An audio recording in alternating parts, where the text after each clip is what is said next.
Você acredita em sonhos reveladores? Joane não acreditava até ter um. Mas seria mesmo uma revelação que veio através do sonho ou lembranças apavorantes enterradas a 7 chaves? Ei mundo, meu nome é Fabi Medeiros e sejam muito bem-vindos a este canal. Aqui tem vídeo novo toda semana, sempre com temas criminais e também curiosidades que acontecem ao redor do mundo. Então se você gosta desse tipo de conteúdo, para tudo o que você está fazendo que eu vou te contar essa história. Vem!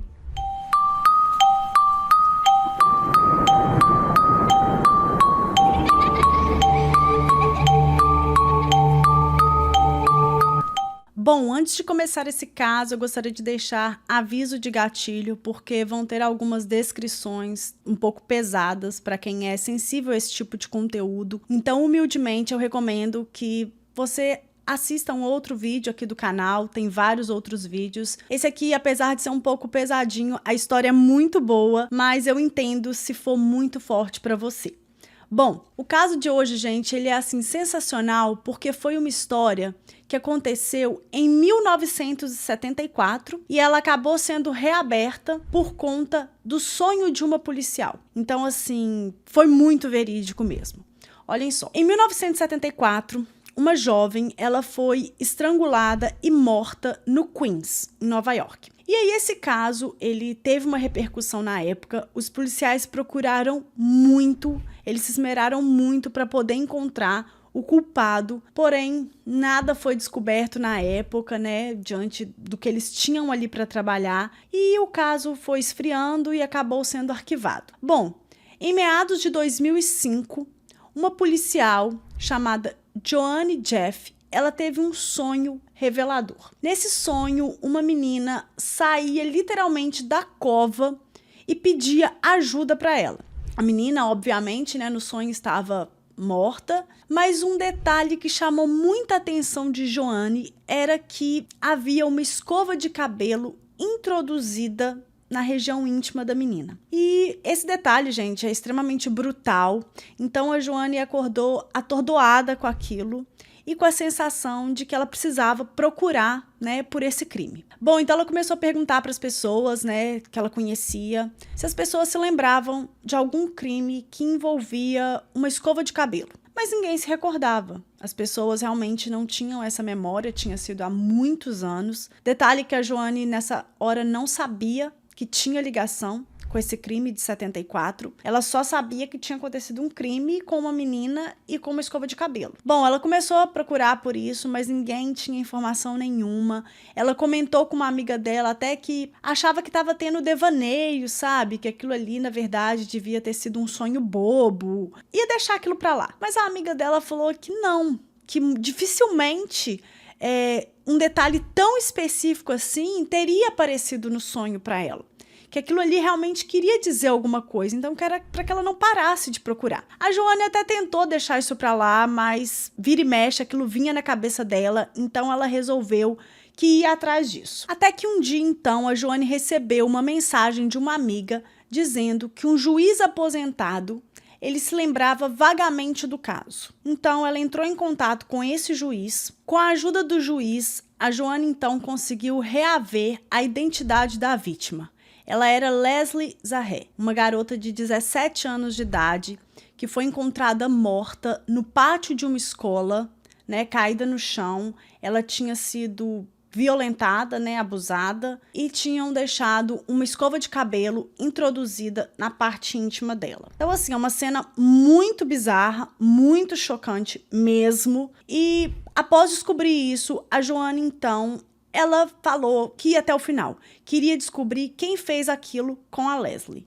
Com a ajuda de amigos policiais, ela conseguiu localizar arquivos e evidências do caso, incluindo a escova de cabelo. Junto com o detetive Mark Valencia, Jeff conseguiu reconstruir os últimos momentos da vida de Leslie. Na noite do assassinato, 16 de agosto de 1974, Leslie estava com sua melhor amiga, Laura Gold. Por volta das 11h30 da noite, ela resolveu então voltar para casa, né, que ficava a 26 quadras da casa da amiga dela. Nesse retorno, ela acabou passando por um lugar que tinha, né, no trajeto dela.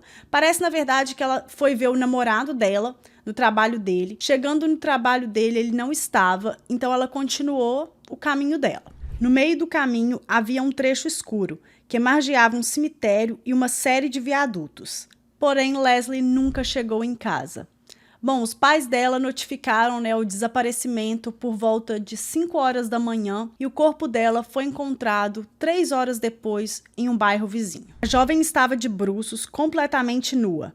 Havia marcas de estrangulamento em seu pescoço e uma escova introduzida em sua parte íntima. Suas roupas e sapatos estavam estranhamente organizadas, dobradas e alinhadas ao lado do corpo. Porém, não havia testemunhas e também não foi coletada nenhuma amostra de DNA, porque na época isso não era uma prática comum. No entanto, a polícia tinha alguns suspeitos em mente. Entre eles, um rapaz de 21 anos que tinha sido preso por agressão sexual algumas semanas, na verdade 2 semanas antes desse ocorrido com a Leslie. Porém, ele estava solto, sob fiança, então nada foi encontrado e seguiu a vida. Foi aí que o detetive Mark Valencia, ele resolveu entrar em contato, então, com essa vítima, lá de 1900, dos anos 70, para poder saber o que aconteceu. A vítima que fez o boletim de ocorrência da agressão S contra esse rapaz de 21 anos. E aí o policial, gente, ele descobriu uma coisa, assim, pavorosa. Olhem só.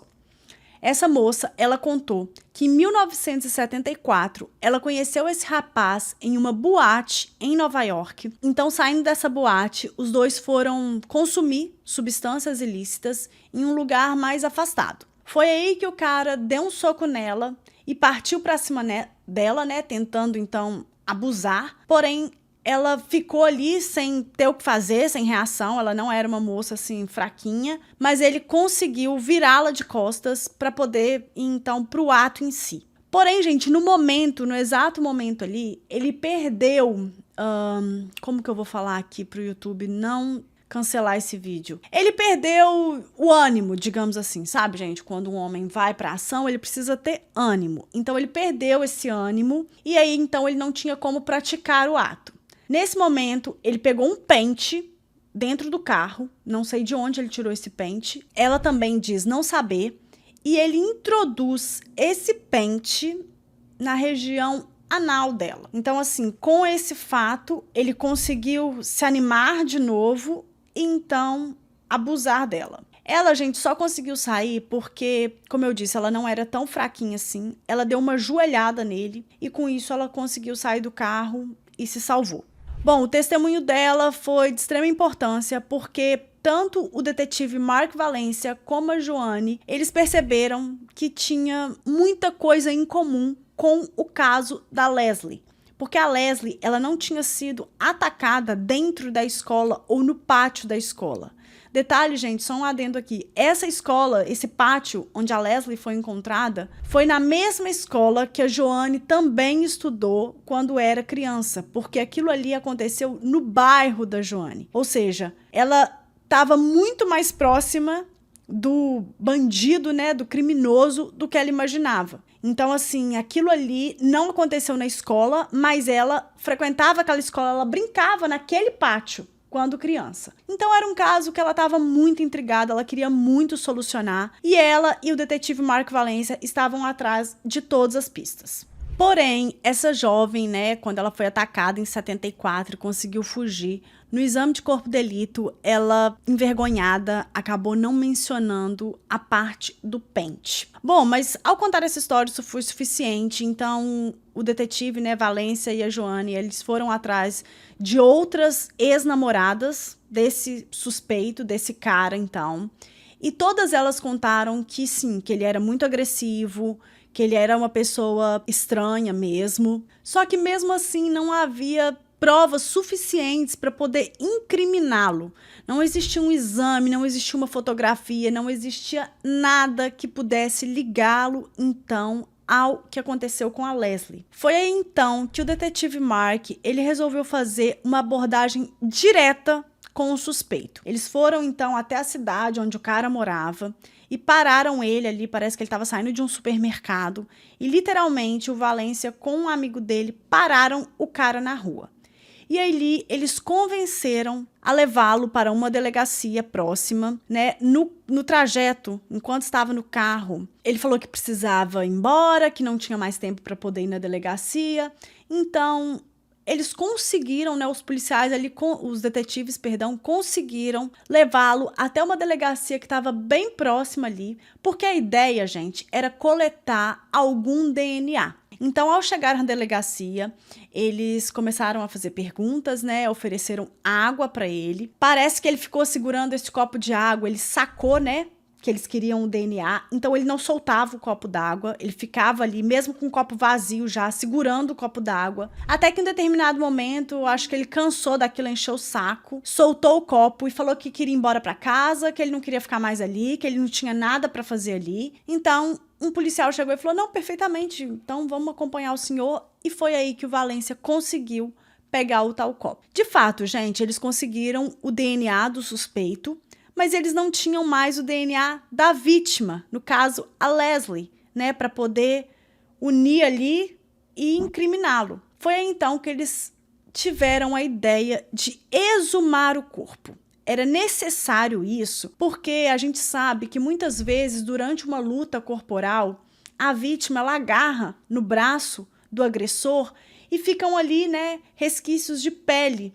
E isso podia conter uma cadeia de DNA. Então foi pedida a autorização da mãe da Leslie para poder exumar o corpo, obviamente.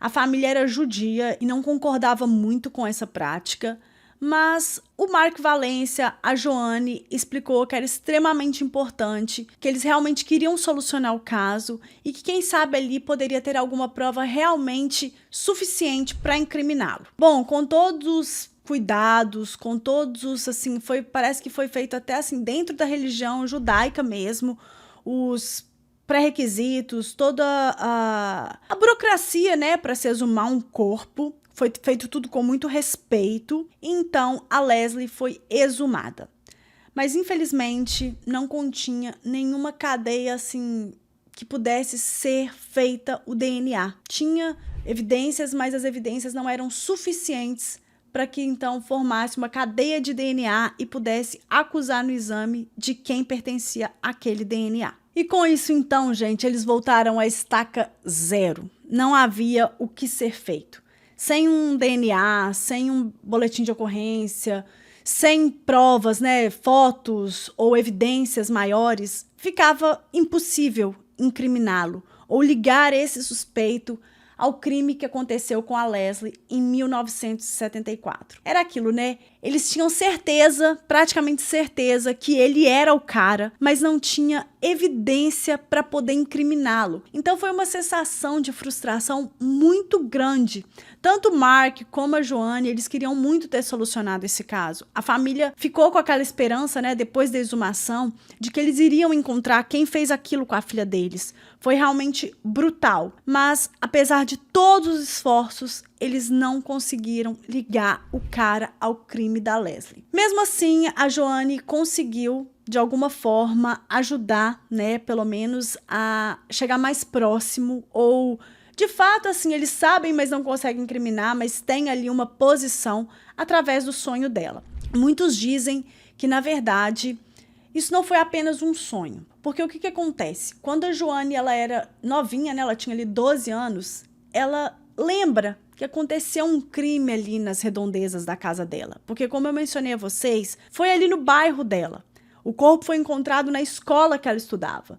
Então, de alguma forma, eles explicam, e quem for, né, profissional, quem souber mais a respeito, pode deixar aqui nos comentários, por favor, que eu vou adorar saber, que é o seguinte, que na verdade aquilo ali foi um fato que a chocou tanto na época, que ela ficou tão assustada, que a mente dela, a título de protegê-la, criou então esse bloqueio e de certa forma moveu essas memórias para o inconsciente dela, não permitindo que ela sofresse ou vivesse com essas lembranças. Porém, dizem também que o fato da Joanne ter se tornado uma policial, e ela não era apenas uma policial qualquer, ela era uma excelente profissional, extremamente eficaz, renomada. ela gostava do que ela fazia, ela amava ajudar as pessoas. Então, assim, tinha muito aquela sensação de honra, sabe? Sou útil para minha cidade. E muitos falam, né? Muitos profissionais contam que, na verdade, isso estava no subconsciente dela, no inconsciente dela, né? Como dizem. E ela, de certa forma, se tornou policial porque, em algum momento da vida dela, ela se sentiu tão desprotegida que ela quis proteger. Então, ela queria ser alguém que pudesse proteger. Ela projetou isso para a vida dela, por conta do que aconteceu com a Leslie, mas que era uma memória que foi apagada para protegê-la. E veio através de um sonho. Então, foi extremamente importante porque esse sonho fez reabrir todo esse caso, né? Um caso que já estava parado, já tinha sido arquivado. Então, foi extremamente importante. A Joane, ela sente que, embora eles não tenham conseguido prender o suspeito, eles chegaram ali muito perto e, de certa forma, eles sabem quem fez o que fez com a Leslie. Bom, gente, esse foi o caso de hoje. Se vocês gostaram, por favor, deixa seu like, se inscreva nesse canal que é de extrema importância. Se você já conhece essa história ou não, deixa aqui embaixo nos comentários que eu vou gostar muito de saber. Redes sociais, para quem quiser me seguir por lá, comenta muito para engajar. E a gente se vê então num próximo vídeo.